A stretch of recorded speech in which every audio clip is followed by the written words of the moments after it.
자, 지금 9.4절의 얘기는 뭐냐 하면, 자, 우리가 지금까지는 어떤 전원이 이렇게 연결되어 있을 때 그 전원이 오메가 값이 같았어요. 그러니까 여러 개의 전원이 있더라도 지금 여기 문제에서 보는 것처럼 왜 얘가 없지? 너무 많이 넘어가는데. 예, 지금 여기 보는 것처럼 자, 여기 오메가 값이 생략되어 있긴 하죠. 그러니까 근데 여기 둘 다 오메가 이퀄 1이라고 되어 있었어요. 근데 자, 이제는 뭐가 나오냐 하면 오메가 값이 서로 다른 전원이 연결되어 있는 경우에 어떻게 해석을 할 거냐에 대한 얘기를 하는 거예요. 뭐 대략적으로 뭐 예측이 가능하죠. 자, 중첩의 원리를 쓸 거예요. 자, 그러면 이제 여기서 먼저 이제 좀 생각해 봐야 될 게 뭐냐면 이제 예제 10.5가 그거에 해당하는 내용인데 우리가 앞에서 봤었던 이제 그 오메가 값이 같은 경우에는 중첩을 못 쓰느냐에 대한 얘기인데 오메가 값이 같은 경우에도 당연히 중첩을 쓸 수 있어요. 쓸 수 있는데 자 여기 10.5절을 같이 풀어보면 아는데 중첩을 쓰는데 그렇게 크게 이득이 없어요. 그래서 자 오메가 값이 같은 경우에는 굳이 중첩을 쓰는 걸 추천하지 않는다라고 하는 게 결론인데 자 중요한 거는 중첩을 쓸 수는 있다는 거예요. 자, 요게 이제 10장에 들어가면은 자, 지금 그러니까 요 알렉산더 책 10장 말고 우리 그 회로 해석 책 10장에 들어가면은 이제 복소 전력과 관련된 얘기가 나와요. 전력에서는 사실 중첩이 쓰이는 때가 있고 쓰이지 못하는 때가 있어요. 그거는 이제 10장에 가서 다시 얘기하기로 하고 자, 지금까지는 뭐 오메가 값이 다르던 같던 상관없이 우리가 회로 해석하는 데 있어서는 자, 전력을 구하는 거 말고 회로를 해석하는 데 있어서는 중첩을 언제든 쓸 수 있다. 요게 일단 1차적인 결론이에요. 그런데 오메가 값이 같은 경우에는 중첩으로 풀게 되면 조금 더 복잡하더라. 이제 그거는 이제 요 예제를 보면서 좀 얘기할 거예요. 자, 하지만 오메가 값이 서로 다른 경우에는 중첩으로 풀면 훨씬 편하고 좋다라는 거예요. 자, 그러면 우리 같이 문제를 풀어봅시다. 지금 여기 문제가 하나 주어졌어요. 그리고 자, 굳이 조건이 중첩을 써서 풀어봐라 라고 나와 있어요. 자, 지금 뭐 주어지지 문제 여기는 주어지진 않았지만 오메가 값이 동일한 그런 전원이 걸려 있어요. 오메가 값이 동일하고 그때 여기 전류원 하나 그리고 여기 전압원 하나가 있어요. 자, 우리가 앞에서 풀어봤었던 동일한 예제예요. 동일한 예제인데 자, 이거를 이번에는 중첩으로 풀어보겠다는 거예요. 그리고 구하라고 하는 거는 여기 있는 요 I0 요거를 이제 구하라고 되어 있고요.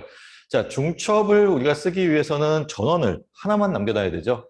그렇죠? 그래서 지금 여기 있는 것처럼 자, 독립 전류원 하나, 독립 전압원 하나가 있는데 지금 일단 전류원을 없애고 전압원만 남아있는 상태를 먼저 풀어보겠다. 그리고 나서 자, 전류원만 남기고 전압원은 없는 경우를 또 다음으로 풀어보겠다는데 자, 뭐 이미 다 알고 있겠지만 다시 한번 얘기하면 전류원을 없앨 때는 우리가 개방시켜요. 그렇죠? 그리고 전압원을 없앨 때는 우리가 단락시켜요. 그래서 지금 여기 전류원 같은 경우는 이렇게 개방이 되었고 전압원 같은 경우는 이렇게 단락된 것을 볼 수 있습니다. 자, 그래서 지금 여기 있는 요 전압원만 있는 경우에 우리 전류값을 뭐 I0 혹은 I 아웃의 뭐 프라임 얘는 이제 2 프라임으로 봤을 때 요거 두 개를 더하면 우리가 구해야 되는 I5라고 하는 것이 된다라는 것이 이제 중첩의 원리인 거죠. 일단 중첩의 개념은 이렇게 본다라는 거고 자, 이거를 그럼 실제로 한번 풀어볼게요. 자, 지금 아까 왼쪽에 있었던 거 전압원만 남아있는 경우에 지금 얘를 풀기 위해서 자, 지금 여기 20의 90도라는 페이저 형태로 표현되어 있었어요. 이거를 지금 자, 이렇게 바꿀 수 있죠. 다시 얘기하는데 자, 20이라는 거는 이제 반지름의 크기를 얘기하는 거고 요 90도, 앵글 90도라는 게 결국은 자, 위상값이 90도라는 거니까 여기 그러니까 여기 양의 허수축에 존재하는 거고 이거를 우리가 J로 놓을 수 있죠. 그렇죠? 그래서 20J로 놨었어요. 자, 그리고 여기는 이제 앵글이 0도였으니까 지금 그냥 실수, 양의 실수 5로 바꿨다는 것만 다시 한번 좀 기억하고요. 자, 그래서 지금 문제를 보면은 여기 그러니까 지금 자, 얘가 여기 있고 이것과 얘네들이 서로 병렬로 연결되어 있어요. 자, 요 구조 잘 파악합시다. 자, 지금 보면은 자, 결국은 여기 한 쌍의 노드가 있고 요 노드를 지금 공유하고 있죠. 지금 이렇게 갈 수 있는 길이 하나 있고 이렇게 갈 수 있는 길이 하나 있고 그래서 병렬 연결이 맞아요. 그래서 이거를 우리가 지금 문제를 그러니까 요 네모 박스 안에 있는 부분을 간략화시키는 거예요. 간략화시키기 위해서 일단 얘를 직렬 연결로 보면은 우리가 덧셈으로 취급하면 되죠. 임피던스인 경우에 우리가 덧셈으로 그냥 저항 더하듯이 직렬 연결 저항 더하듯이 구하면 된다고 그랬어요. 그래서 지금 여기 있는 요 부분이 직렬 연결되어 있는 저 부분에 해당되는 값이고 그것과 지금 마이너스 J2라고 하는 요 임피던스가 서로 병렬로 연결되어 있으니까 병렬 연결 임피던스, 합성 임피던스를 구하게 되면 자, 여기 있는 이거가 G에 해당되는 그 값이에요. 이걸 구하면 자, 여기 있는 것처럼 0.25에 0.25 마이너스 J 2.25가 되더라 라는 거예요. 자, 그리고 나서 이제 풀면은 자, 얘를 이제 구해야 되는데 자, 여기가 G라고 하는 걸로 대체가 되게 되면 얘와 여기 있는 G 그리고 요거 전화번이 서로 어떻게 돼요? 직렬로 연결된 형태예요. 그렇죠? 우리가 구해야 되는 거는 요 전류 I 프라임인데 지금 하나의 룹 위에 직렬로 연결된 임피던스들이 있고 전화번이 정해져 있으니까 자, 직렬로 연결된 임피던스를 모두 다 더하고 전화번을 분모에 써주고 그러니까 직렬 연결 임피던스를 분자에 써주면 되겠죠. 분모에 써주고 분자에 써주면 되겠죠. 그래서 자, 이와 같이 나오는 게 I0의 프라임이 되고 자, 지금 이게 우리가 구하고자 하는 직교좌표계 형식으로 표현했어요. 왜냐하면은 우리가 앞에서 자, I 아웃이라는 것은 IO의 프라임 더하기 IO의 2 프라임이잖아. 지금 덧셈을 연산해야 되니까 직교좌표계 형식으로 표현해야지 나중에 계산이 가능하겠죠. 자, 그렇기 때문에 일단 직교좌표계 형식을 표현한 거고 자, 그 다음 봅시다. 그 다음 보면은 얘를 해석해야 되는데 자, 잘 생각해봐요. 우리가 여기 뭐 전화번이 있고 이제 문제를 풀었을 때 자, 요 형태의 해석을 한번 했었어요. 그렇죠?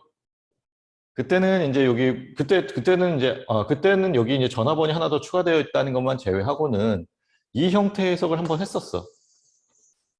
자, 그런데 거기다가 지금 얘는 일단 추가로 한 거가 되죠. 자, 이게 하고자 하는 얘기의 핵심이에요. 굳이 중첩을 쓰면 계산이 2번 된다는 거예요. 여기 뭐 전화번 하나 더 있다 그래서 뭐 크게 복잡해지는 거 없었잖아요. 그쵸? KVL 쓰는 데 있어서 그냥 여기 전화번 하나만 더 고려해주면 되었던 건데 지금 얘에 더해서 지금 이것까지 고려해서 계산을 해야 되니까 계산량이 더 늘어나는 이런 경우가 생긴다. 그래서 굳이 중첩을 쓰지 않아도 되더라라는 건데요. 자, 중첩을 쓰면 어떻게 되는지 봅시다.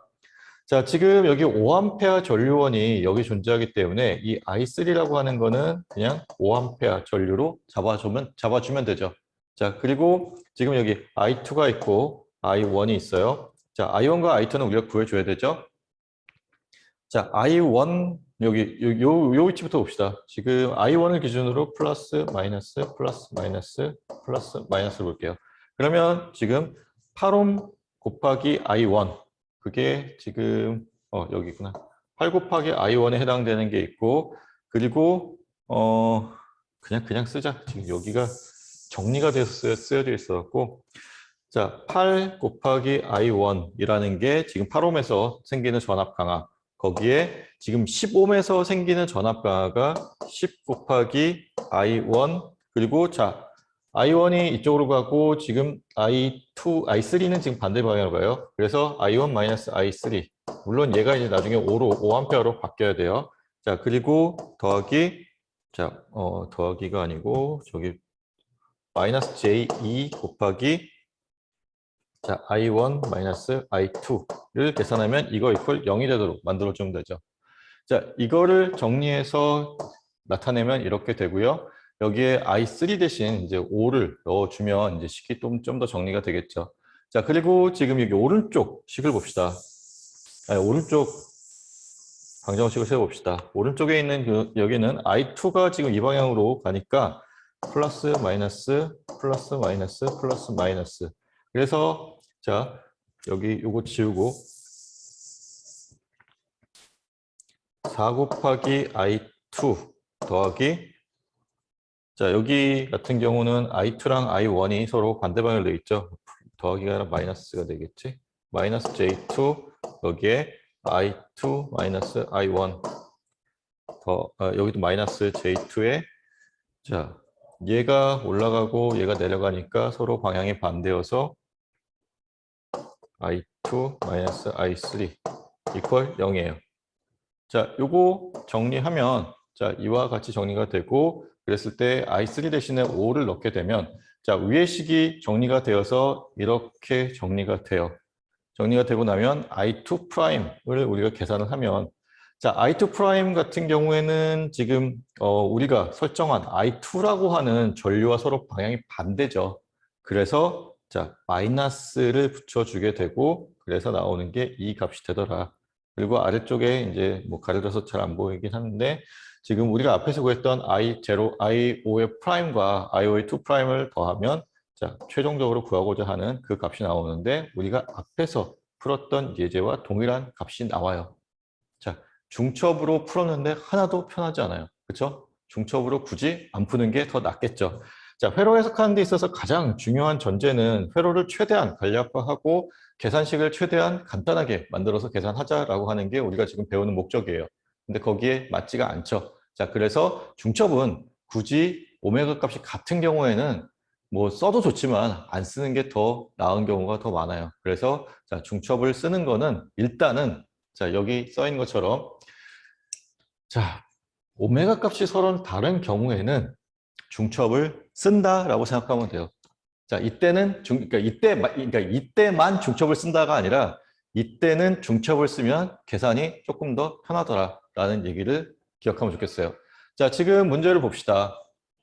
자, 여기 2분의 1배럴짜리 커패시터를 가로질러서 흐르는 그러니까 커패시터의 양단에 걸려있는 전압을 구해라 라고 하는 게 문제에서 주어진 것이죠. 자, 지금 보면은 자, 맨 먼저 뭘 확인해야 된다 그랬어요? 자, 전압원이 있고 뭐 전류원이 있던 간에 그것이 코사인 형태로 표현되어 있는지를 먼저 확인해야 된다 그랬어요. 그렇죠? 자, 코사인 여기도 코사인이에요. 그러면 우리가 더 이상 신경 쓰지 않아도 되죠. 자, 반복되는 얘기인데 만약에 사인으로 되어 있다라고 하면은 위상에서 마이너스 90도를 해주면 된다 그랬어요. 잘 기억하세요. 자, 그리고 그 다음 확인해야 될 거, 오메가 값을 확인해야 돼요. 자, 오메가 값. 사실 우리 이거 이전에는 오메가 값이 그냥 뭐 그 임피던스를 계산하는 데만 쓰였어요. 그렇죠?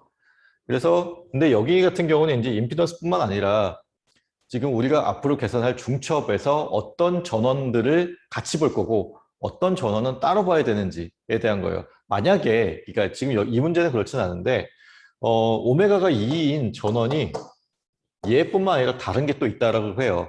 그럼 오메가가 2인 것들만 남겨놓고 푸는 거예요. 자, 원칙적으로 중첩이라는 거는 자, 전압원, 그러니까 에너지원을 하나씩만 남겨놓는 거잖아요. 근데 그렇게 하지 않고 오메가에 따라서 남겨놓고 없애고를 정하겠다는 거예요. 알겠죠? 자, 다시 뒤에 이제 예제가 나올 거예요. 뒤에 예제가 나올 건데 자, 오메가에 따라서 우리가 중첩을 적용하겠다. 그게 지금 여기 9.4절에서 하고자 하는 얘기예요. 자, 여기 이제 오메가 값이 2인 경우가 여기 코사인 ET에 해당하는 요 전화번에 의해서 회로가 동작하는 경우.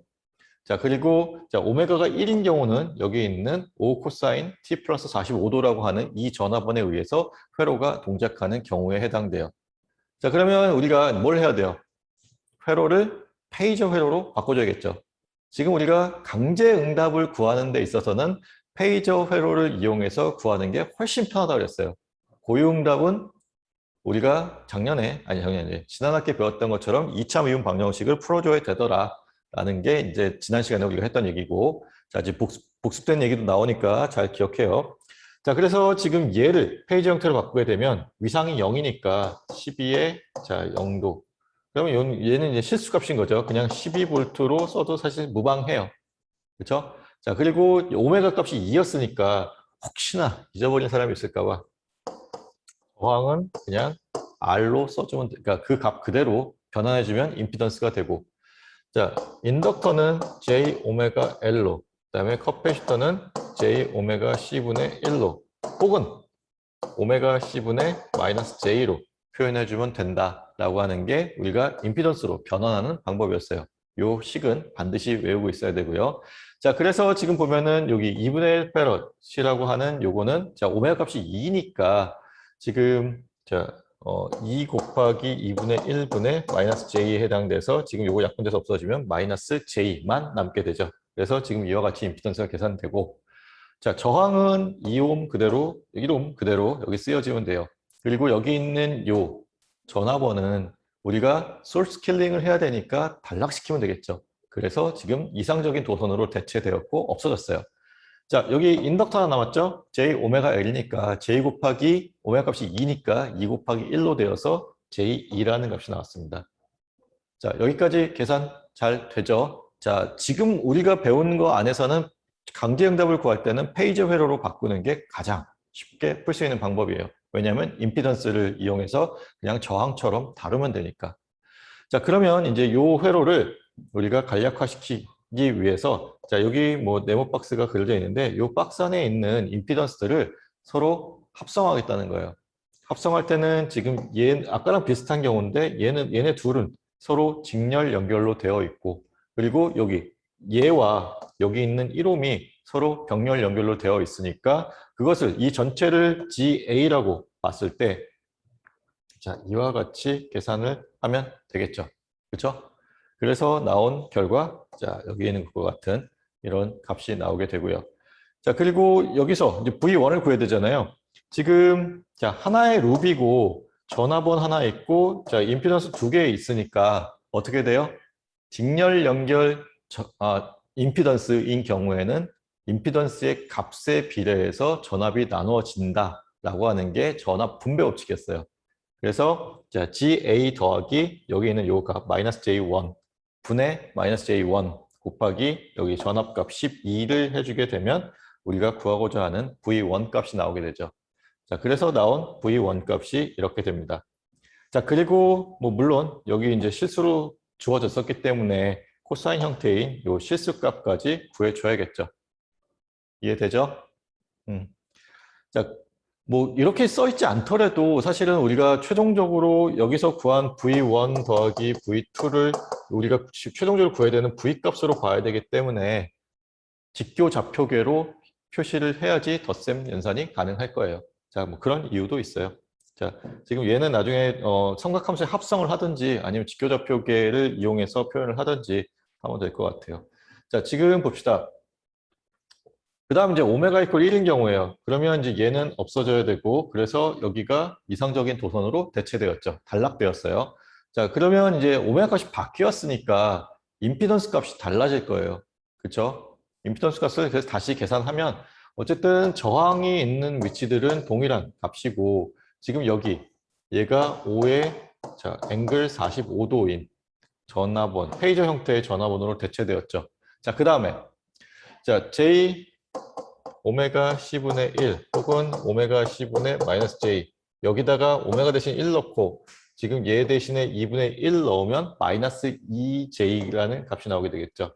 뭐 마찬가지 이유로 J 오메가 L에 의해서 자 J1이라고 하는 값이 이렇게 나옵니다. 자, 그러면 이제 해석하는 방법은 앞이랑 유사해요. 근데 여기서 이제 하나 고려해 줘야 될 게 뭐냐면 자, 지금 이제 뭐 물론 이제 오른쪽에 그림이 그려져 있어서 뭐 바로 보이긴 할 텐데 자, 여기서 하나 이제 신경 써서 봐야 됐으면 좋겠는 게 얘랑 이제 이거부터 그리지 말자. 자, 여기를 마주보는 한 쌍의 노드로 봅시다. 마주보는 한 쌍의 노드로 보면 지금 뭐 이렇게 그 숫자들이 같이 써 있어서 복잡하긴 한데 자, 지금 요 A라는 노드에서 B라는 노드로 가기 위한 방법이 자, 뭐 하나, 둘, 셋, 총 3개의 방법이 있죠. 자, 그러면 얘는 우리가 병렬 연결로 봐야 맞겠죠. 그렇죠? 병렬 연결이고 병렬 연결되어 있는 브랜치가 총 3개 있는 거예요. 그렇죠? 그래서 다시 표현하면 얘와 얘가 서로 병렬로 연결되어 있어요. 자, 그리고 우리가 지난 학기에 배웠던 이제 병렬 연결되어 있는 어떤 뭐 소자들 혹은 회로의 특징이 뭐냐면, 자, 병렬 연결되어 있으면 평행 이동이 가능하다 그랬어요. 기억나죠? 자, 평행 이동을 시키면 사실 지금은 전화번이 여기 있어서 뭔가 좀 껄끄러워요. 뭐 이렇게 뭐 전류가 흐른다라고 봐서 뭐 메쉬 어널리시스를 해도 돼요. 해도 되는데 좀 복잡하지. 근데 얘가 우리가 앞에서 지금 방금 전에 해석했었던 이 회로처럼 전화번이 한쪽으로 치우쳐져 있고 이런 식으로 임피던스들을 서로 간략하게 만들 수 있다고 하면은 방금 전에 했던 것처럼 그냥 단순 계산으로도 구할 수 있겠죠. 자, 병렬로 연결되어 있기 때문에 얘를 이쪽 끝이나 이쪽 끝으로 옮겨줘도 무방해요. 자, 그게 계산을 간단하게 하는 또 포인트예요. 자, 이렇게 해석을 할 수 있다라고 하는 거는 사실은 연습을 많이 해야 보여요. 그냥 딱 놓고 보면은 여기 뭐 당연히 메쉬를 갖다가 잡아서 뭐 I1, I2를 잡아서 푸는 게 사실은 뭐 가장 먼저 생각날 것 같아요. 그렇죠? 그런데 얘네들이 병렬로 연결되어 있으니까 옮겨서 좀 간략화시킬 수 있겠더라라는 거는 이제 문제를 좀 많이 풀어보면 눈이 이제 생길 거예요. 보는 눈이 생길 거예요. 자, 그렇게 하면은 자, 지금 얘를 이쪽 끝으로 옮겼어요. 그래서 자, 지금 여기 빨간색 네모친 부분이 왔고 그러면 자, 결국은 얘가 여기 그려져 있긴 하지만 여기 그려져 있어도 상관없죠. 그렇죠? 어차피 요 선상에 어딘가에만 존재하면 되는 거니까. 그래서 자, 여기 있고 이런 식으로 지금 회로가 변형됐어요. 변형되었지만 등가 회로예요. 그렇겠죠? 자, 그래서 지금 여기 직렬로 연결되어 있는 거 하나, 거기에 병렬로 연결되어 있는 거 하나. 그래서 얘를 GB라고 놓게 되고 얘를 계산하면 자, 여기 아래쪽에 쓰여진 얘처럼 계산이 될 거예요. 그리고 자, 계산 결과가 이렇게 나오게 됩니다. 자, 그러면 여기 GB라고 하는 게 나왔고 자, 우리가 먼저 구했어야 되는 게 지금 여기 2분의 1 페럿의 양단에 걸려있는 전압이에요. 그리고 그 2분의 1 페럿이라고 하는 게 바뀐 회로에서는 여기 있었어요. 그렇죠? 자, 노드를 공유하고 있고 병렬 연결인 경우에는 뭐가 같아요? 전압이 같아요. 양단에 걸려있는 전압이 같아요. 그래서 자, 뭐 여기 걸려있는 전압이나 여기 걸려있는 전압이나 사실 여기 걸려있는 전압이나 같은 전압이에요. 그래서 지금 얘네들을 합치더라도 여기에 걸려있는 전압이 그냥 V2라는 거예요. 이해되죠? 자, 합쳤을 때 그 회로에 공급되던 전압과 전류가 달라지면 등가 회로가 아닌 거예요. 근데 우리가 등가 임피던스를 계산했다라는 거는 거기서 얘기하는 등가라는 거는 자, 뭐 터미널 법칙에 의해서 전압과 전류가 같다라는 얘기예요. 그래서 이 전압이 그대로 같다라고 보면 돼요. 이해되죠?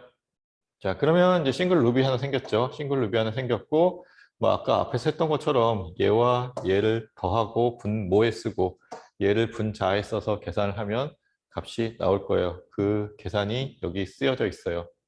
자, 뭐 다시 한번 뭐 얘기하는데 이 계산은 저는 그냥 이렇게 푼다라고 하고만 넘어가는데 여러분들은 직접 다 계산을 해보세요. 그래서 지금 최종 결과가 V2가 이렇게 나오고요. 자, 그냥 여기까지만 써도 상관은 없어요. 상관은 없는데 뭐 삼각함수 합성 공식이 있긴 하죠. 예, 그렇게 써야 되는 건 좀 너무 수학 문제지. 그렇죠? 우리가 시험 보는 데 있어서는 뭐 항상 뭐 그 온라인 시험 보는 그런 형식대로 낼 거거든요. 뭐 여기까지만 쓰면 돼요. 알겠죠? 이거를 합쳐서 굳이 뭐 하나의 코사인, 하나의 뭐 사인으로 표현하지 않아도 된다라는 거예요. 알겠죠? 자, 그래서 이와 같이 오메가 값이 서로 다른 경우에는 우리가 중첩을 이용해서 풀면 된다라는 게 9.4절의 결론이에요. 자, 그 다음 10.6을 여기 그러니까 알렉산더 책에 있는 건데요. 10.6을 봅시다. 조금 더 회로가 복잡해졌지. 그렇죠? 복잡해졌고 뭐 복잡해진 이유는 전원이 3개예요. 자, 특이한 게 하나 나왔죠. 직류 전원이 나왔어요. 그렇죠? 그러면 얘는 어떻게 하느냐? 여기 결론이 나와 있지만, 자, 오메가를 0으로 놓고 풀면 돼요. 알겠죠? 이런 이유 때문에 이제 직류 정상 상태에 대한 얘기가 나오는 거예요. 자, 직류 정상 상태에서 우리가 인덕터는 어떻게 한다? 단락시키고, 커패시터는 개방시킨다 그랬잖아요. 자, 봅시다. J 오메가 L인데, 이거를 우리가 임피던스로 보는데, 오메가 값이 0이에요. 그러면 GL이라고 하는 값은 0이겠지. 다시 말하면 저항이 0인 것과 같이 취급한다는 거예요. 그러면 얘는 뭐예요? 이상적인 도성과 같죠. 그래서 직류 정상 상태에서는 단락회로처럼 우리가 볼 수 있어요. 이런 이유 때문에 그래요. 우리가 1학기 때는 이 얘기를 못했지. 우리가 임피던스라는 개념을 모르니까. 그냥 그때는 외워라고 했는데 이런 이유 때문에 우리가 자 직류 정상 상태인 경우에는 오메가 값이 0이어서 자 J 오메가 L이라고 하는 인덕터에 걸려있는 임피던스는 0이 되고요. 자 그러면 뭐 마찬가지겠죠? J 오메가 C분의 1인데 분모에 0이 들어가는 거잖아요. 그럼 이게 얼마가 돼요? 자 무한대의 값을 갖게 되죠. 이게 GC라는 거예요. 그러니까 커패시터의 임피던스가 그럼 어떻게 돼요? 무한대가 돼요. 무한대가 됐다는 얘기는 마치 개방되어 있는 것과 같이 취급하면 되겠죠. 자, 이런 이유 때문에 우리가 1학기 때 배웠던 그 내용이 성립을 해요. 자, 이제는 이제 논리적으로도 좀 이해할 수 있겠죠. 그냥 1학기 때는 그냥 단순히 외워라 라고 했었는데, 이제는 논리적으로 우리가 직류 정상 상태에서는 인덕터는 단락, 커패시터는 개방을 시켜야 되더라. 그리고 자 이와 같이 실수 형태 혹은 직류 형태의 전원이 나왔을 때는 얘는 내포하고 있는 게 오메가 값이 0인 경우예요. 자 오메가라고 하는 것이 결국 의미하는 거는 요 오실레이션, 그러니까 얼마나 이렇게 진동을 빨리 하느냐에 대한 거예요. 진동을 아예 안 하면 오메가 값이 0인 거예요. 그래서 자 직류인 경우에는 0으로 놓고 풀면 된다. 자, 직류인 경우에 0으로 놓고 푼다라는 얘기는 방금 전에 얘기한 것처럼 자, 직류 정상 상태를 가정해서 풀면 돼요. 자, 직류 정상 상태를 가정해서 푸는데 일단 전압원은 단락시켜야 되고 전류원은 개방시켜야겠죠. 자, 그리고 얘가 단락될 거고 얘는 남아있고 얘 남아있고 얘는 개방되겠죠. 자, 그래서 지금 보면은 자, 여기 가운데 얘네 둘이 다 개방되어 버려서 지금 가운데 부분이 아예 없어졌어요. 그렇죠? 그리고 여기 전화번이 단락되어 버렸기 때문에 여기 있던 전화번이 사라졌어요. 남은 거 뭐? 아, 그리고 하나 더 사라졌지. 2헨리짜리 이 인덕터도 지금 직류 정상 상태이기 때문에 도선으로 대체되었죠. 남는 게 자, 1옴과 4옴 그리고 5V짜리 전화번만 남았어요. 그래서 지금 여기 있는 것처럼 이와 같이 간략한 회로가 되었고요. 뭐 굳이 얘 그릴 필요 없지. 그렇죠? 그냥 하나의 룹에 1옴과 4옴이 직렬 연결되어 있고 5V가 직렬 연결되어 있는 회로로 보면 돼요. 자, 그러면 지금 플러스 마이너스로 봤을 때 지금 이 방향으로 전류가 흐를 거예요. 그리고 원래대로 따지면 이렇게 플러스 마이너스가 설정될 텐데 V1이라고 하는 게 왼쪽에 플러스 오른쪽에 마이너스로 설정이 되었어요. 그래서 지금 마이너스 V1이라고 하는 값은 자 직렬 연결 형태이기 때문에 지금 임피던스의 크기에 혹은 여기서는 뭐 저항만 남아 있으니까 저항의 크기에 비례해서 전압이 분배되겠죠. 그래서 지금 이와 같은 식을 써서 1V라고 하는 값이 나왔어요. 자, 주의해야 될 거. 마이너스 V1이 1V인 거예요. 그럼 V1은 우리가 마이너스 1V를 구한 거예요. 이해되죠? 자, 요거 뭐 별거 아닌 얘기인데 사실 뭐 직류를 안 다뤄보면은 사실 뭐 문제를 처음 보면 좀 당황될 것 같아요. 그래서 마침 좋은 문제가 있길래 한번 찾아와 봤어요. 자, 그리고 이제 그 다음은 우리가 뭐 방금 전에 했던 것처럼 오메가가 2인 경우와 뭐 오메가가 5인 경우를 나눠야겠죠. 자, 얘는 코사인이에요. 그리고 얘는 사인이에요. 그렇죠? 그래서 사인인 경우는 우리가 코사인으로 바꿔줘야겠죠. 그리고 얘는 오메가 값이 2인 경우고 얘는 OT니까 오메가 값이 5인 경우에 해당돼요. 자, 오메가 값이 2인 경우를 먼저 볼 거예요. 그리고 얘를 우리가 페이지 형태로 나타나게 되면 10의 앵글 0도가 되겠죠. 얘는 우리가 페이지 형태로 나타나게 되면 얼마? 자, 2의 앵글, 자, 마이너스 90도를 해줘야 되지. 그렇죠? 사인을 코사인을 바꿔줘야 되니까. 그래서 마이너스 90도가 나올 거예요. 혹은 얘를 마이너스 J2로 써도 무방하겠죠. 그렇죠? 얘는 그냥 실수 10으로 써도 되고 얘는 마이너스 J2로 써도 돼요. 요거 이해돼요? 자, 10의 영도라고 하는 거는 자, 여기 실수축 10이라는 값이 있고 이 위치에 있는 거니까 실수값인 거죠. 자, 2의 앵글 마이너스 90도라는 거는 자, 여기 있는 얘가 지금 마이너스 90도에 해당하는 거고 여기에서 지금 이만큼 원점으로부터 이만큼 떨어져 있다는 거잖아요. 얘가 뜻하는 게 결국은 마이너스 J2에 해당되는 거겠죠. 자, 이렇게 대체해서 써도 되더라라는 거예요. 자, 그러면 일단 뭐 주어진 문제를 좀 풀어봅시다. 첫 번째가 지금 오메가 값이 2인 경우에 해당하는 거고 그래서 얘네들 각각의 소자들을 지금 임피던스로 대체해서 그리면 되고 가운데 있는 얘는 개방시키고 얘는 단락시키면 되겠죠. 그래서 지금 여기 단락된 위치가 하나 있고 중간에 원래 있던 부분이 지금 사라졌어요. 이해되죠? 회로? 그러면 자 J 오메가 L에 해당되는 거 써주면 J4, 그 다음에 1옴, 4옴, 그 다음에 마이너스 J 나누기 오메가 C니까 계산하면 여기 있는 것처럼 마이너스 J5가 나와요. 자, 요 회로에서 우리가 뭘 구하면 돼요? 지금 여기 있는 자, 얘를 구하면 돼요. 얘를 구하면 되는데 지금 우리가 페이저 회로를 다루기 때문에 지금 여기서 나오는 결과는 페이저 값이 나오는 걸 거예요. 지금 여기서는 이제 V1이라고 하는 값이 바로 구할 수 있었는데 아래쪽에 아래쪽인데 이 회로에서는 우리가 페이저 회로로 바꿨기 때문에 나오는 결과도 페이저 형태로 나올 거고 다시 말하면 복소수 형태로 나오기 때문에 우리가 실수 형태로 바꿔줘야 된다는 거 알면 좋겠고요. 자, 그러면 지금 봅시다. 우리가 어떻게 하면 돼요? 방금 전에 했던 것처럼 회로를 간략화시키기 위해서 등가 임피던스를 또 구해주겠죠. 지금 뭐 헷갈릴 수도 있지만 자, 이렇게 갈 수 있고 이렇게 갈 수 있어요. 총 두 개의 임피던스, 아니 두 개, 아니, 총 두 개의 길이 있죠. 그렇죠? 이 위에를 뭐 A를 놓고 B를 놓는다고 하면 A에서 B로 갈 수 있는 길 두 개가 있는데 그래서 서로 병렬 연결이에요. 지금은 전화번이 이렇게 한쪽에 쏠려 있기 때문에 굳이 얘는 건드릴 필요가 없죠. 그렇죠? 전화번 쪽은 건드리지 말고 얘네들만 간략화 시키겠다는 거예요. 그러면 4옴과 마이너스 J5라고 하는 저 임피던스를 서로 병렬 합성을 시켜갖고 구하게 되면, 자, 역수의 합으로 구하게 되면, 자, 이와 같은 결과가 나와요.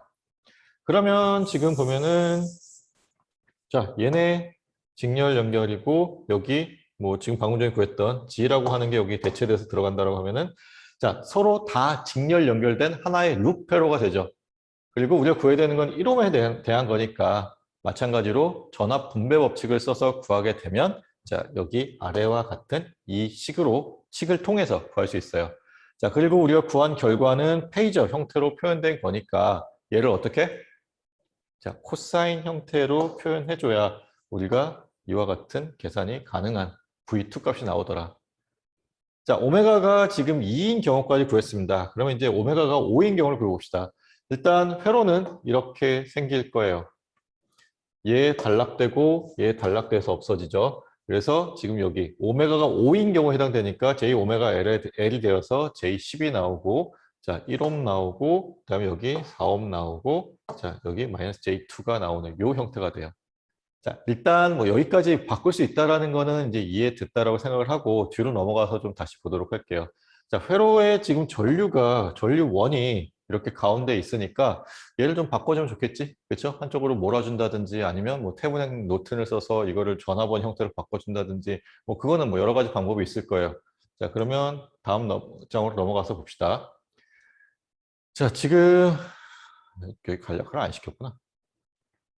자 지금 여기 보면은 일단 얘를 갖다가 간략화 시킬 수 있죠. 그렇죠? 간략화 시킬 수 있고 지금 요거는 등가 임피던스 구하게 되면 여기 있네. 예.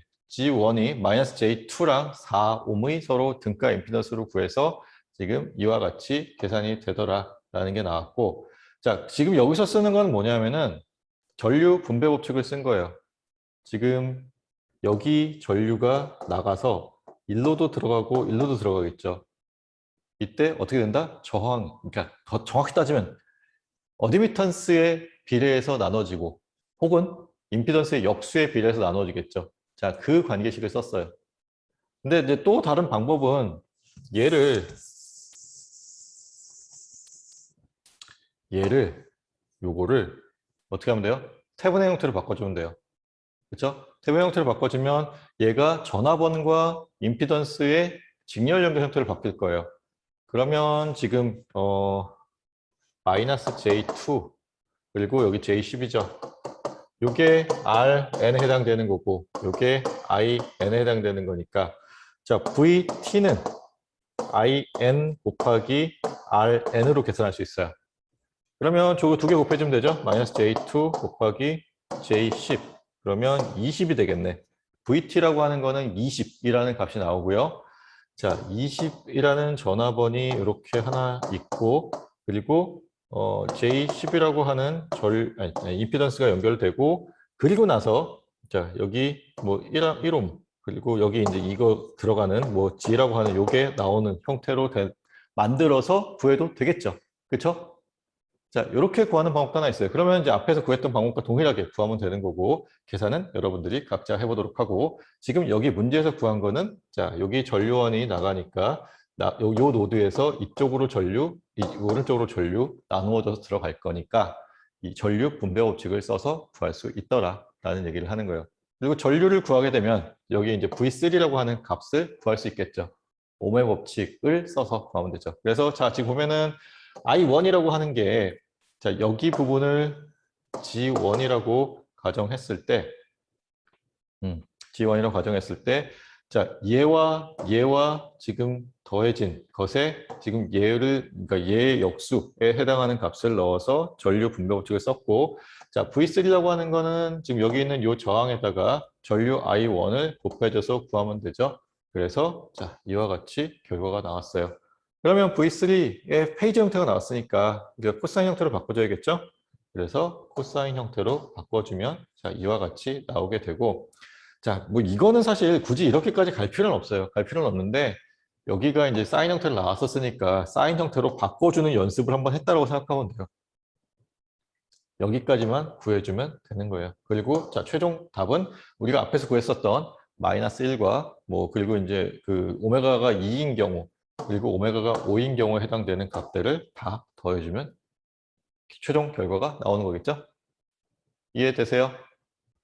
자, 다음에 이제 풀 문제는 예제 9.10이에요. 자, 예제 9.10을 보면은 자, 여기 전류 I를 구하라는 게 문제에서 주어진 거예요. 그리고 여기 보면은 총 3개의 전원이 걸려 있죠. 자, 여기 자, 우리 먼저 파악해야 될 거 뭐? 코사인이 사인인지. 자, 이 정도 강조했으면은 그냥 거의 뭐 무의식적으로 나와야 되죠. 코사인, 사인, 코사인이에요. 자, 그러면 뭐 각각에 대해서 페이저 형태로 표현해 봅시다. 지금 4의 자, 앵글 0도죠. 그리고 얘는 오메가가 얼마? 10인 경우예요. 자, 두 번째, 가운데 있는 얘는 지금 사인 형태예요. 그러면 얘는 어떻게 표현해야 돼? 2의 자, 100 마이너스 90도로 표현해야 되죠. 결국은 이제 2의 10도가 되겠죠. 자, 2의 앵글 10도가 돼요.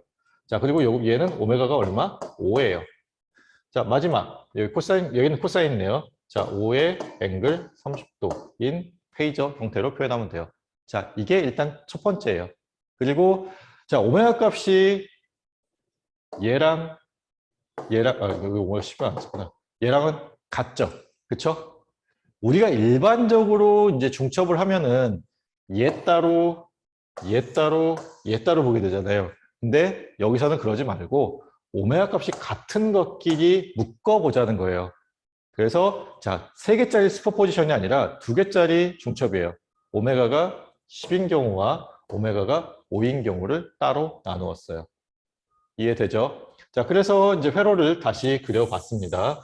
페이저 회로를 그렸고요. 여기 복잡하니까 좀 지우고 방금 전에 구한 것처럼 자, 4의 0도짜리 전류원 그리고 5의 30도짜리 전압원 그리고 자, 여기는 개방시켜야겠죠? 그래서 지금 여기 없어졌어요. 자, 오메가가 10이기 때문에 지금 여기 요거 이제 계산된 거 나온 거고 오메가가 10이기 때문에 지금 여기 얘가 마이너스 J2가 되고 얘는 지금 J2가 되고 1, 그다음에 J4 이렇게 나오게 되죠. 자, 오메가가 5인 경우를 봅시다. 오메가가 5인 경우에는 지금 위에 회로에서 그러니까 다시 말하면 얘만 안 놓겠다는 거지. 얘 개방돼서 없어지죠. 그래서 지금 이 부분이 사라졌어요. 그래서 맨 왼쪽 부분에 지금 인덕터가 존재하죠. 그리고 오른쪽 부분에 얘는 단락돼서 없어져요. 얘 왜 남아있지? 요거 없어져야 돼요. 네, 제가 지우다가 잘못 지웠나 봐요. 아, 이렇게 없어지면 안 되고 이렇게 돼야 돼. 예, 예, 이렇게 바꿔주세요. 자, 그러면 이제 여기 얘 하나 남아있고 그게 2의 10도가 되고 나머지는 이제 오메가가 5인 경우에 맞춰서 계산을 하면 되겠죠. 그렇죠? 자, 그러면 얘네 둘에 대해서 이제 계산을 한번 연습해 봅시다. 자, 여기까지가 중요한 거고 계산 과정은 사실 지금 우리가 했던 것에 대한 반복이니까 같이 한번 따라와 보면 좋겠어요. 자, 오메가가 10인 경우에요. 자, 전류원이 하나 있고 여기 지금 전압원이 있고 가운데 부분에 지금 남아있는 것들이 있죠. 자, 어떻게 풀면 되겠어요? KVL을 두 개 쓰면 되는데, 자, 여기는 전류, 여기서의 전류 얼마일까? 자, 여기 있는 것처럼 I1으로 하면 되겠죠. 여기 도선에서 흐르는 전류가 I1이라고 한다면, 지금 사실 요 가운데 부분은 이제 커먼 브랜치이기 때문에 이제 왼쪽, 오른쪽에 다 영향을 받아서 I1이 아닌 어떤 다른 값이 되겠지만, 나머지 지금 요 라인 선상에서는 I1의 전류가 흘러야겠죠. 그렇죠? 직렬 연결이니까. 직렬 연결되어 있을 때는 전류가 동일, 병렬 연결되어 있을 때는 전압이 동일하다고 했어요. 그렇기 때문에 그래요. 자, 그리고 지금 보면은 자, 그래서 여기가 지금 I1의 전류가 흐르고 있고 자, 여기는 얼마? 4A의 전류가 흐르고 있다라고 보면 되죠. 그럼 미지수가 하나예요. 미지수 하나짜리 문제를 우리가 풀면 되는 거죠. 그렇죠? 그래서 그렇게 어렵지 않게 풀 수 있어요. 자, I1 곱하기 지금 여기 전압방아 플러스 마이너스 플러스 마이너스 플러스 마이너스가 있어요. 그래서 지금 자 마이너스 J2, 1, 그다음에 J4에 대한 거 써줬고 여기도 플러스 마이너스를 잡아요. 그러면 자 J2에 I1이 지금 밑에서 위로 올라가고 4A가 위에서 아래로 내려오니까 그리고 기준을 우리가 I1으로 잡기 때문에 I1 마이너스 4 혹은 뭐 4의 0도 뭐 같은 얘기죠. 그렇죠? 이렇게 쓰게 되고 그게 뭐가 돼요? 자, 여기 있는 것처럼 지금 얘도 전압 강하죠. 전압 강한데 그냥 오른쪽으로 옮겨줘서 마이너스를 붙여줬어요. 자, 이렇게 되어서 KVL이 완성됐습니다. 자, 미지수가 하나이기 때문에 그냥 방정식 풀어주면 돼요. 그렇죠? 잘 정리해서 풀어주면 돼요. 자, 복소수에 대한 계산이 좀 복잡한 거지 사실 식 자체는 혹은 회로 해석 자체는 그렇게 어렵지 않아요. 요 과정을 통해서 계산을 하면 자, 이러한 값이 나오게 되고요. 자, I1이라고 하는 자, 실수 형태의 값을 구해줘야 되기 때문에 자, 이런 값이 나오게 됩니다. 이해되시죠? 자, 그러면 이제 오메가가 5인 경우로 넘어가 봅시다. 자, 오메가가 5인 경우예요. 오메가가 5인 경우인데 지금 여기서 전류원은 위에서 아래로 내려가는데 I2의 방향이 이 방향이기 때문에 얘를 뒤집어줘서 그리고 사실 연습하는 의미도 있어요. 이 전원을 뒤집어줄 때 어떻게 하면 뒤집어지는지를 알기 위해서 자, 이렇게 계산을 해서 풀어볼 거예요. 자, 그러면 자, 일단 얘부터 해봅시다. 자, 2의 10도짜리 전류원이에요. 근데 방향을 반대로 바꾸고 싶어요. 어떻게 하면 될까? 라는 건데 자, 여기 있는 것처럼 마이너스를 붙여주면 돼요. 알겠죠? 네. 마이너스를 붙여주면 되고 매그니튜드를 플러스로 바꿔줘야지 사실 맞죠? 그렇죠? 네. 매그니튜드를 플러스로 맞춰줘야 되는 경우에는 자, 지난번에 얘기했던 것처럼 180도를 더해준다고 생각하면 돼요. 알겠죠? 그렇게 되면은 계산이 돼요. 자, 그래서 지금 만약에 여기 10도라고 하면은 180도를 더해줘서 180도가 더해지면 여기까지 가면 안 되는 거야. 아니, 맞나? 180도 더했어요. 그쵸. 여기까지 와야 되는 거죠.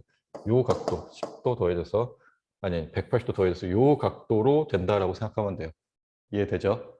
자, 그래서 지금 이렇게 방향을 바꿔줘서 마이너스 2의 10도짜리가 나왔고, 자, 전류 분배 법칙을 쓰는 거죠. 지금 보면은 이쪽 방향으로 흐르는 전류와 이쪽 방향으로 흐르는 전류를 나눠지는데 우리가 구해야 되는 전류는 여기는 요 I2에 해당되는 거고 역수의 비례해서 나눠지기 때문에 지금 이와 같은 형태의 식이 나와요.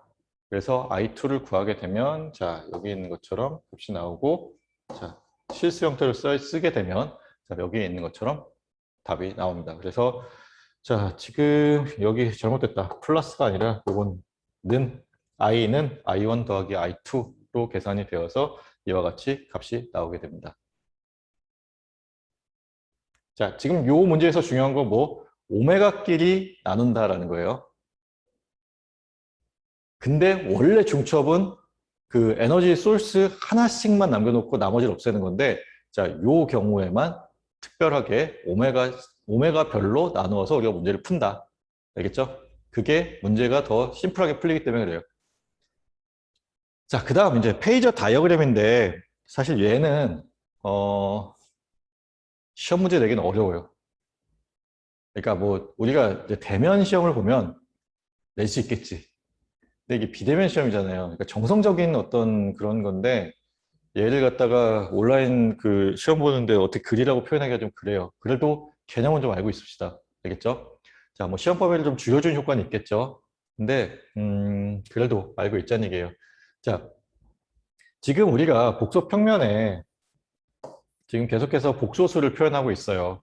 그리고 결국은 페이저라는 것도 그렇고 뭐 극좌표 형식도 그렇고 복소 평면상의 어떤 특정한 위치를 표현하기 위해서 쓰고 있죠. 그래서 보면은 자, 복소수인 페이저를 자, 벡터로 평면상에 표현하고 그 평면상에서 페이저의 연산을 기하학적으로 처리한다는 거예요. 그러니까 벡터 썸과 같이 우리가 표현하겠다는 거예요. 알겠죠? 자, 그렇기 때문에 사실은 이제 시험 문제 내기 좀 어려운 거죠. 예, 그렇지만 우리가 알고 있으면 편하니까 보도록 합시다. 자, 우리가 이렇게 이미 했었어요. 뭐냐 하면 J 오메가 L. 자, 우리가 J 오메가 L이라고 하는 이겠죠. 인덕터의 임피던스가 있었어요. 그러면 우리가 앞에서 뭘 했었냐면은 V는 자, I 곱하기 G. 물론 이제 얘는 이제 굵은 글씨 써야지. 페이저 형태의 전압 곱하기, 페이저 형태의 전압은 페이저 형태의 전류 곱하기 임피던스다라는 게 있었어요. 자, 그러면 자, I 얘를 대신 쓰게 되면 GL로 쓰게 되면 J 오메가 L이 쓰여지는 거예요. 자, 그러면 이제 봅시다. 얘의 위상을 0으로 보자는 거예요. 0도. 그냥 가정이 그런 거예요. 자, 전류의 위상을 0도로 가정을 해요. 그러면 자, 지금 전류의 뭐 매그니튜드 값을 뭐 IM이라고 하고 얘의 위상을 0도로 볼 수 있겠죠. 그렇죠? 가정을 그렇게 했으니까 이해돼요? 자, 전류의 위상을 0도로 우리가 가정을 했어요. 그럼 매그니튜드만 남는 거지. 그리고 얘를 우리가 이렇게 표현할 수 있어요. 그리고 나서 자, 곱하기 자, 얘를 어떻게 표현할 거냐는 건데 어떻게 돼요? 오메가 L 90도 이렇게 되죠. 그렇죠? 맞아요? 그러면 자, 전압 V라고 하는 거는 뭐 IM에 지금 오메가 L을 곱한 것을 매그니튜드로 하고 그리고 앵글 얼마? 90도가 되겠죠. 자, 여기서 전류의 위상은 얼마예요? 아까 0도로 봤죠? 그렇죠? 전압의 위상은 얼마예요? 90도가 됐죠. 그러면 전류와 전압 간에는 얼마만큼의 위상 차이가 있다? 90도만큼의 위상 차이가 있고 전압이 전류보다 90도 앞선 위상을 가진다. 자, 그거를 우리가 이미 배웠어요, 사실은. 배웠던 내용인데 이거를 여기서 페이저 다이어그램이라는 걸로 표현해 보겠다는 거예요. 이해되죠? 그리고 지금 굉장히 중요한 얘기가 뭐였냐면은 기준을 전류로 잡아요. 기준을 전류로 잡아요. 그래서 지금 보면은 자, 여기 있는 이 얘기가 기준에 대한 얘기예요. 여기 전류 I를 레퍼런스로 생각한다. 그리고 그거를 계산하기 편하게 0도로 보는 거예요. 그랬을 때 저항은 그러니까 저항에 걸려 있는 전압은 자, 전류와 같은 위상을 가져요. 0이라고 하는 같은 위상을 가져요. VL이라고 하는 것 얘는 방금 전에 우리가 계산한 것처럼 90도만큼 앞선 위상을 가져요. VC는 90도만큼 뒤처진 위상을 가져요. 전류보다. 그래서 자, 전류를 자, X축상에 표현했을 때 위상 0도짜리를 표현했을 때 자, 뭐지? 얘가 이게 뭐지? 인덕터의 전압은 자, 90도만큼 앞선 위상이 있고 VL 같은 경우는 여기가 I라고 보면 자, 커패시터의 위상은 여기가 VC라고 하면 90도만큼 뒤처진 위상을 갖는다라고 하는 얘기가 지금 그래서 성립하는 거예요.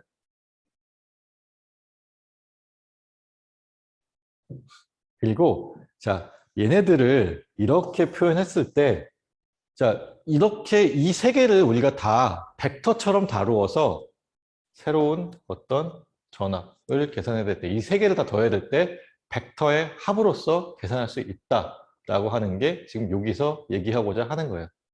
아까 우리 앞에서 보면은 자, 페이저를 벡터 평면상으로 표현하고 그 연산을 기하학적으로 표현한다. 다시 말하면 이제 벡터로 이용해서 표현한다라는 건데, 자, 요 연산을 우리가 눈으로 보면서 할 수 있다라고 하는 얘기를 하는 거예요. 자, 그러면 이제 봅시다. 도대체 이게 무슨 얘기인지.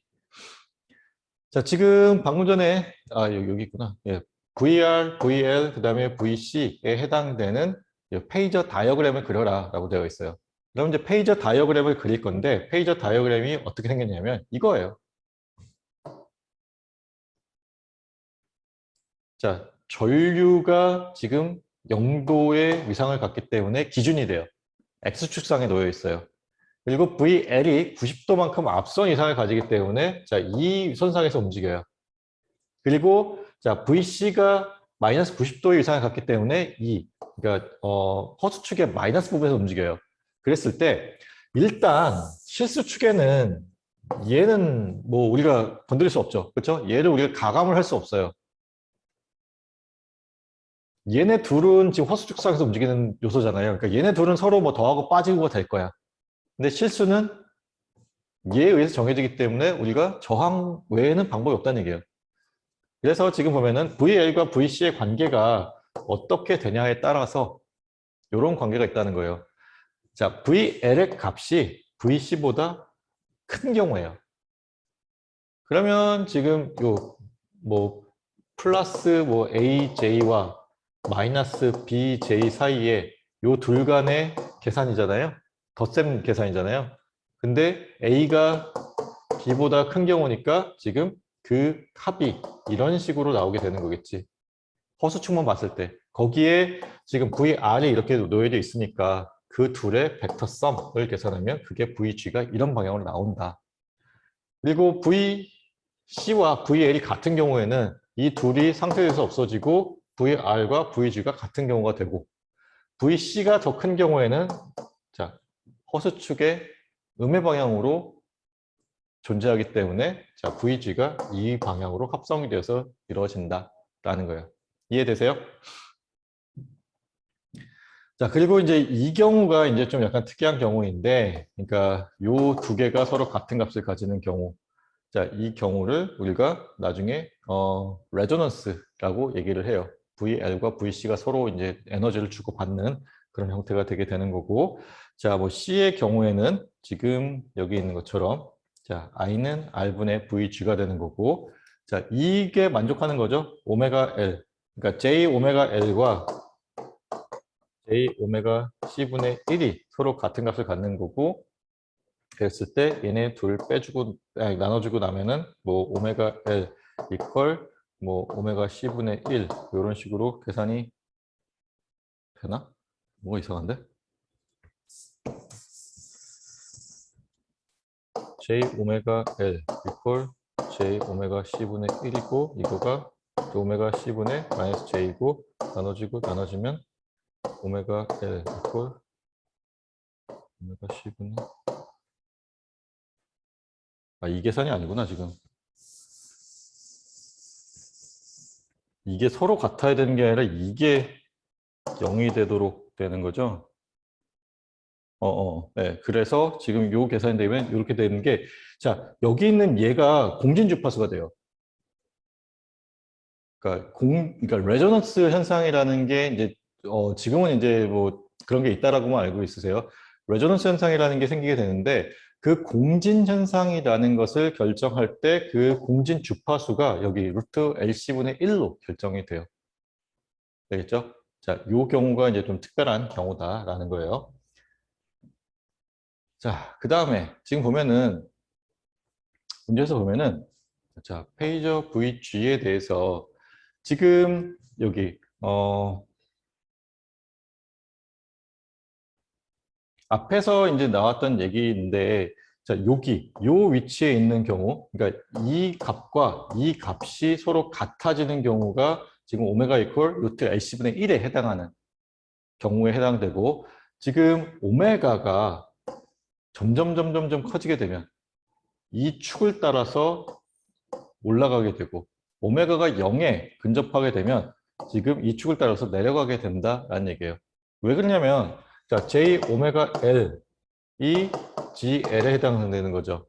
그리고 J 오메가 C분의 1이 GR에 해당되는 건데 오메가 값이 무한대로 다가가게 되면 얘는 0에 가까워져요.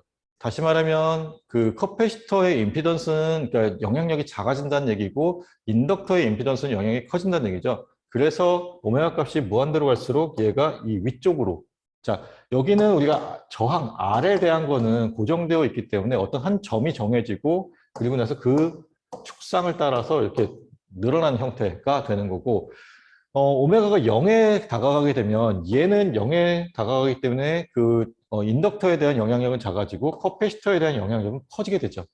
그래서 자, 음의 방향으로 이렇게 증가하는 방향으로 된다라는 거예요. 이해되시죠? 자, 이런 얘기를 하고 있고 이게 9.12가 이제 우리가 해야 되는 이제 마지막 예제가 되겠는데 자, 어떤 얘기를 하고 있냐 하면 지금 자, VC라고 하는 것을 구하고 그리고 페이저 다이어그램을 그려봐라 라고 하는 거예요. VC 구하는 거는 뭐 우리가 앞에서 했던 그 방법대로 구하면 되는데 페이저 다이어그램은 자 기준이 어떻게 된다? 전류를 우리가 뭐 위상 0인 경우로 보고 그것을 기준으로 해서 우리가 전압에 대한 거를 그려주면 된다 라고 생각하면 돼요. 근데 지금 보면은 여기서는 자 좀 특이하게 하긴 했어요. VC를 이렇게 잡았어요. VC를. 그러니까 기준이 필요한 건데 지금 VC를 구해야 되는 게 VC잖아요. 그렇고 페이저 다이어그램을 그리려고 했어요. 일반적으로는 전류에 대해서 우리가 레퍼런스를 잡고 그 전류에 대해서 그려주면 돼요. 근데 자 레퍼런스가 혹은 기준이 달라질 수도 있는 거예요. 알겠죠? 그래서 요거를 우리가 알려줘야 되고 그리고 자 그렸을 때 기준이 되는 VC가 실수 축상에 있는 이유가 지금 여기서는 레퍼런스를 VC로 보기 때문에 그렇다라고 생각하면 좋겠어요. 알겠죠? 자 지금 보면은 I1이 있고 지금 I2가 있고 I3가 있어요. 자 2의 앵글 30도짜리 전류가 이렇게 들어가서 지금 여기서 이렇게 갈라지게 되겠죠. 그렇죠? 맞아요? 그리고 지금 I3라고 하는 값은 여기 I3라고 하는 값은 자 여기를 흐르고 있는 전류니까 여기 있는 것처럼 마이너스 J2분의 VC로 표현했어요. 자 VC로 표현하는 이유는 표현하면 좋은 이유는 VC가 기준이기 때문에 자 기준인 전압보다 지금 90도 앞선 형태로 표현되는 거죠. 그래서 I3라고 하는 거는 기준인 VC보다 자 90도 앞선 형태로 지금 그려졌어요. 이해되세요? 그리고 물론 여기 요 점이야 2분의 1인 점이겠지. 그렇죠? 자 그리고 이제 VL2에 대해서 봅시다. 지금 여기 있는 모든 것들을 다 표현하는 건데 VL2 같은 경우는 지금 I3라고 하는 전류 곱하기 지금 이걸로 계산하면 되겠죠. 그렇죠? 여기도 플러스 마이너스를 잡았을 때 여기 I3가 흐르고 있죠. 그리고 방금 전에 우리가 I3를 구했어요. 그 I3가 여기 들어가 있고 거기에 J3를 곱하게 되면 결국 J3가 나타내는 게 3의 앵글 90도를 얘기하는 거니까 여기 90도, 여기 90도 더해지면 180도가 나오고 얘네 곱해서 2분의 3이 나오게 돼요. 그래서 지금 여기 보면은 VL2 같은 경우에는 지금 뭐 요 위치에다 찍었는데 그러면 여기에서의 지금 값이 2분의 3이 되는 거고 자 각도는 당연히 반대쪽이니까 180도가 되겠죠? 그렇죠?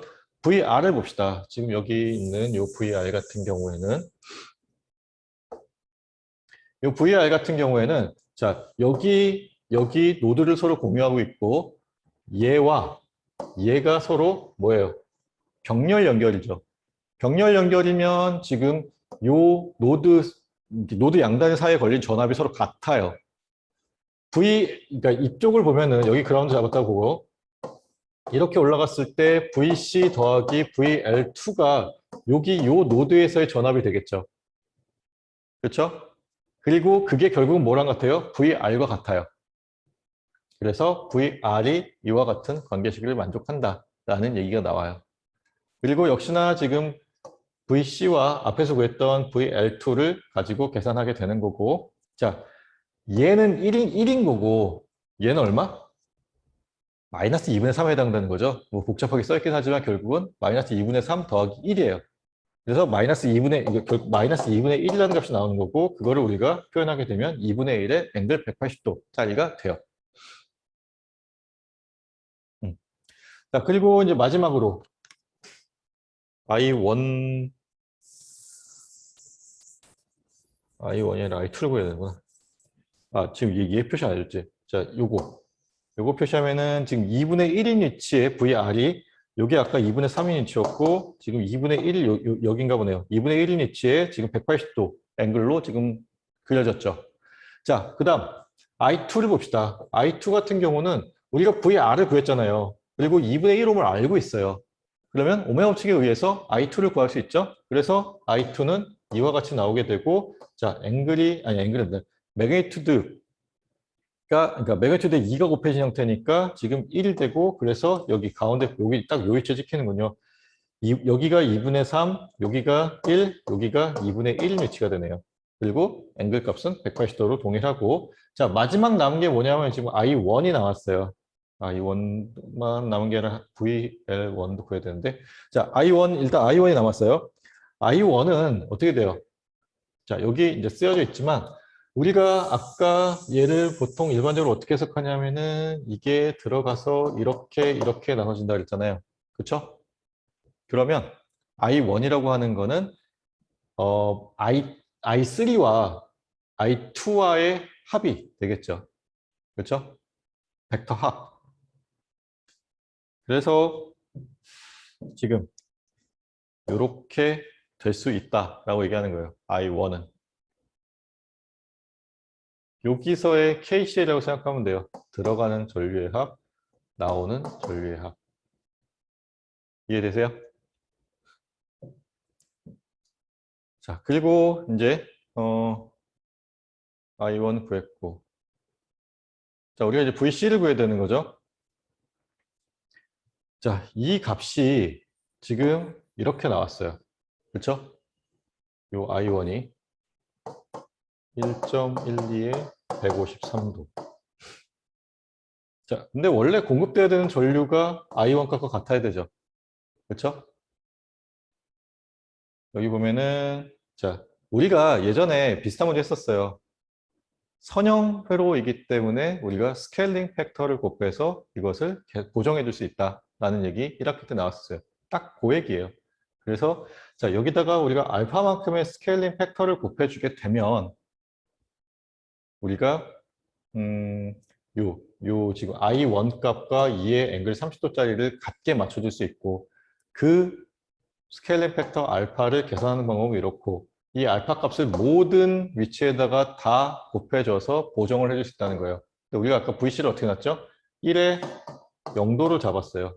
이게 잘못 설정되어 있었기 때문에 값이 이렇게 잘못 나온 거고 그래서 알파라는 값을 구했고 이 알파 값을 여기다 곱해주게 되면 우리가 원래 구해야 되는 값이 나오는 거겠죠. 자, 이런 계산도 가능하다. 알겠죠? 사실 이렇게 풀 일이 많지는 않아. 예, 그냥 이런 방법도 있다라는 건데 뭐 사실 문제가 주어지면 그냥 뭐 여기 노드 전압 얼마 잡아서 문제를 푸는 방법으로 가는 게 조금 더 일반적이겠죠. 그렇죠? 자, 그렇지만 이런 방법도 있다. 그리고 1학기 때 했던 방법과 굉장히 유사한 형태의 방법이 이거다라는 거예요.